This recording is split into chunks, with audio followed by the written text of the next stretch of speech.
Bonjour et bienvenue dans un nouvel épisode du podcast Révélation. Je m'appelle Audrey Berthet. J'accompagne les individus dans leur parcours de connaissance de soi et d'épanouissement personnel et professionnel.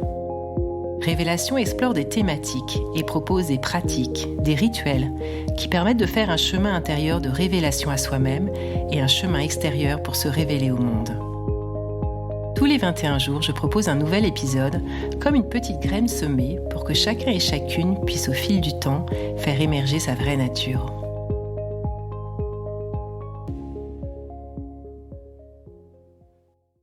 En ces temps turbulents, se relier à la joie peut sembler certains jours compliqué. Tout comme cela peut l'être aussi lorsque l'on traverse des phases de vie difficiles. Dans ces moments-là, on peut avoir l'impression de se noyer dans une tornade d'émotions et d'avoir du mal à sortir la tête de l'eau pour regoûter à quelque chose de léger, de lumineux, de joyeux. Autant il est important d'accueillir nos émotions inconfortables comme la tristesse, la colère, la peur et nous mettre à l'écoute du message qu'elles portent, il est également essentiel de continuer à cultiver des espaces de joie, même si certains jours ils sont infimes, car c'est ce qui va nous permettre de traverser les tempêtes. J'aime beaucoup la métaphore de Thich Nhat Hanh, un grand maître zen et militant pour la paix qui m'inspire énormément. Il parle de cultiver et d'arroser nos graines de joie chaque jour.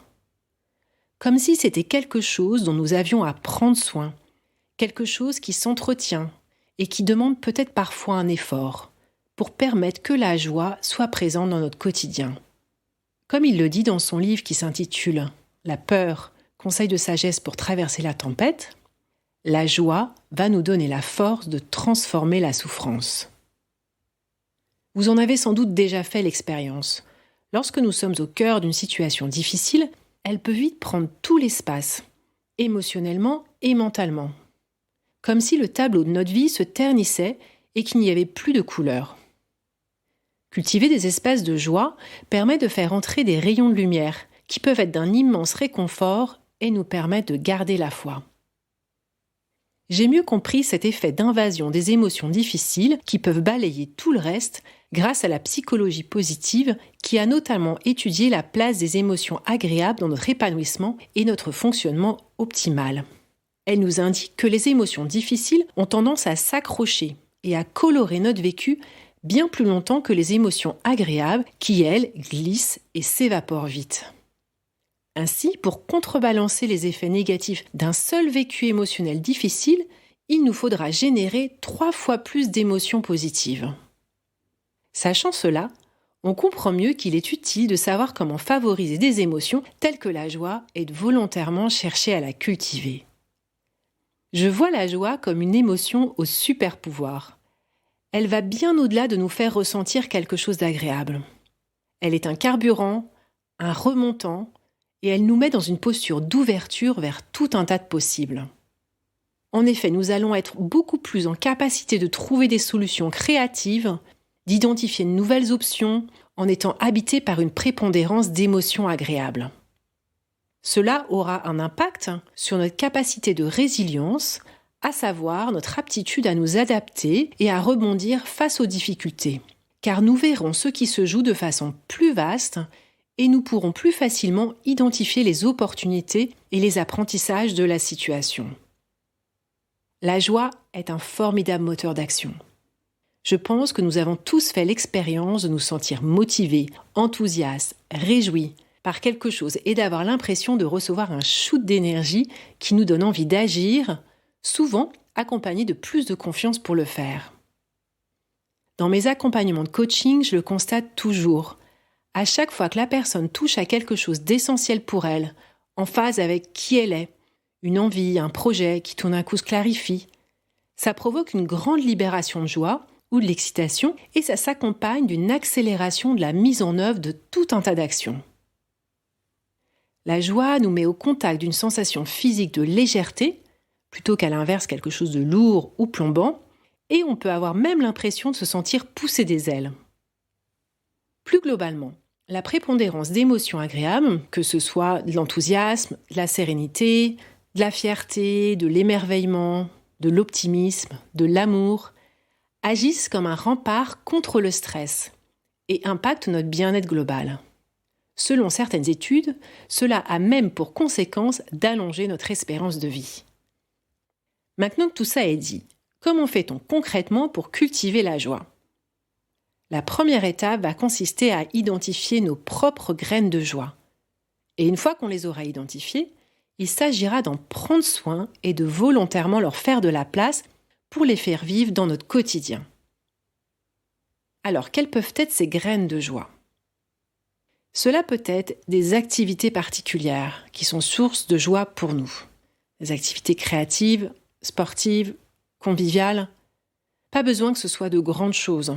Par exemple, pour ma part, parmi mes graines de joie, j'ai prendre un bain bien chaud avec des bougies comme éclairage. Lire un livre. Me promener dans un parc ou en pleine nature. Manger en pleine conscience. Faire une pause dans un café cosy et observer la vie. Cuisiner un bon petit plat, etc. Nos graines de joie peuvent être des personnes qui nous procurent du réconfort, qui nous mettent dans une bonne énergie lorsque nous sommes à leur contact. Une des plus grandes joies universelles est le lien et le partage social, que ce soit au travail ou dans sa vie privée.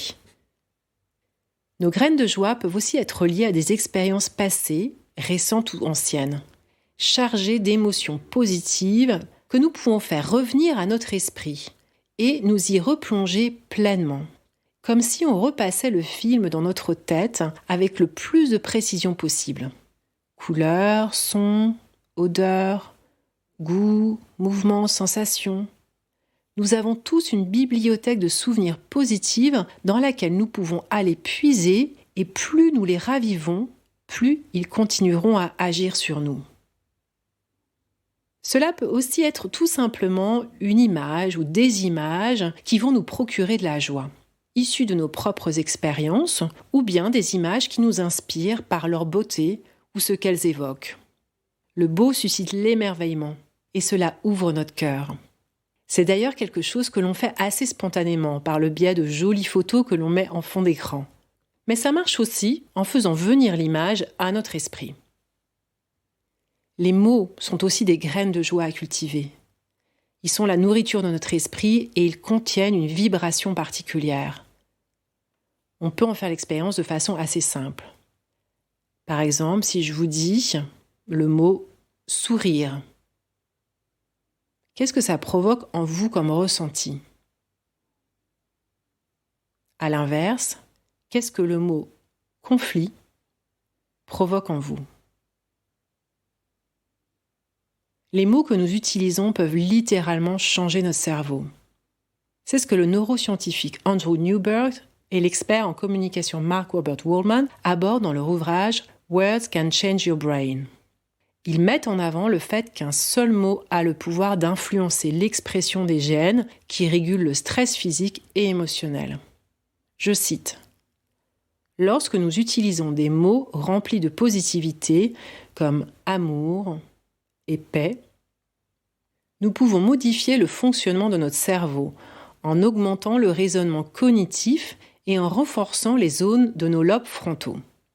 L'utilisation de mots positifs plus souvent que négatifs peut relancer les centres de motivation du cerveau et les propulser dans l'action. » Alors ici, on parle de mots, mais cela peut bien sûr être des phrases encourageantes, réconfortantes, qui peuvent agir un peu comme un mantra que l'on se répète. Ces graines pourront être activées à différents moments et en fonction de nos besoins. Mais une autre façon de cultiver la joie chaque jour peut se faire à travers la mise en place d'un rituel, en début de journée par exemple, car cela permet d'emblée de démarrer dans les meilleures dispositions possibles. Je me rends compte à quel point mes journées ont une autre coloration lorsque j'ai pu mettre en place mon rituel du matin. Pour ma part, il s'agit généralement d'un temps de méditation et d'écriture spontanée au réveil, avec une lumière tamisée et une bonne tasse de tisane. Mais ça peut être tout autre chose, et dans un temps moins long, comme identifier une intention pour notre journée, par exemple. Aujourd'hui, j'ai envie de cultiver l'espoir et laisser cette intention infuser en soi. Et puis, un rituel de fin de journée que j'aime bien est d'identifier ce pourquoi j'ai de la gratitude par rapport à ce qui s'est passé dans ma journée. sujet que j'ai longuement développé dans l'épisode 18. En plus d'identifier ces graines de joie, il peut aussi être très utile de mettre le doigt sur ce qui ne nous fait pas du bien et faire en sorte de s'en préserver le plus possible, en arrêtant certaines choses ou en fermant des portes, par exemple. Mais ça mériterait un épisode entier. Prenez maintenant un petit moment pour identifier vos graines de joie. Quelles sont les activités, les souvenirs, les images, les mots qui sont source de joie pour vous? Comment pourriez-vous leur faire de la place un petit peu chaque jour ou plus globalement dans votre vie? Quel rituel qui vous procurerait de la joie auriez-vous envie d'instaurer le matin et ou le soir? J'ai envie de terminer en partageant un dernier super pouvoir concernant la joie et plus précisément celle qui s'exprime spontanément. Elle est une fabuleuse boussole dans notre vie, car elle fait vibrer notre cœur, et c'est ce qui nous indique que nous sommes au bon endroit. Je la vois un peu comme la baguette du sourcier qui se met à vibrer lorsqu'elle est au contact de la source. Ou, comme le dit magnifiquement bien cette citation de Bergson, « La vie nous avertit par un signe très clair que notre destination est atteinte. Ce signe est la joie. » Vous écoutez Révélation, c'était l'épisode « Cultiver ses graines de joie ». Merci de votre écoute et de votre présence. Si cet épisode vous a inspiré, partagez-le autour de vous et abonnez-vous sur la plateforme de votre choix pour recevoir les prochains épisodes. Au plaisir de vous retrouver bientôt et je vous souhaite d'ici là de belles expérimentations et de belles révélations.